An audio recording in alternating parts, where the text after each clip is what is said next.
কুমিল্লা নগর সহ সদর দক্ষিণ ও বুড়িচং এলাকায় অটোরিকশা ছিনতাইকারী চক্রের 5 সদস্যকে গ্রেফতার করেছে পুলিশ। গত 2 দিন যাবৎ গোয়েন্দা তথ্য প্রযুক্তির সহায়তায় কোতোয়ালী মডেল থানা ও জেলা ডিবি সমন্বয়ে একটি বিশেষ টিম কুমিল্লা গোবিন্দপুর শাকতলা 14 গ্রাম এলাকায় অভিযানে তাদেরকে গ্রেফতার করা হয়।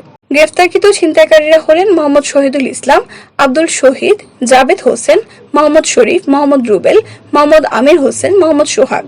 মঙ্গলবার 28শে মে সকালে জেলা পুলিশ সুপারের কার্যালয়ে সংবাদ সম্মেলনের মাধ্যমে বিষয়টি জানান police super Abdul Mannan BPM bar. তিনি জানান, কুমিল্লার একাধিক এলাকায় বিশেষ অভিযানে ছিনতাইকারী চক্রের 5 সদস্যকে আটক করা হয়েছে।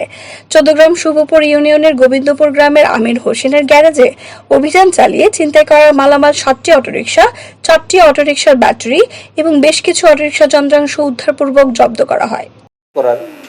এই জন্য সময় এসেছে যে অনেক জায়গার যে অটো গ্যারেজ কিংবা ওয়ার্কশপ যাই বলি না কেন, আমার ধারণা যে এগুলোর অনেকগুলোর ট্রেড লাইসেন্স নাই কিংবা অনেকেই মালিক এই কুমিল্লা এলাকার বাইরে থেকে এসে হয়তো এই কাজ করতেছে। এটা আসলে একটা অ্যাকাউন্টেবিলিটির মধ্যে নিয়ে আসা উচিত।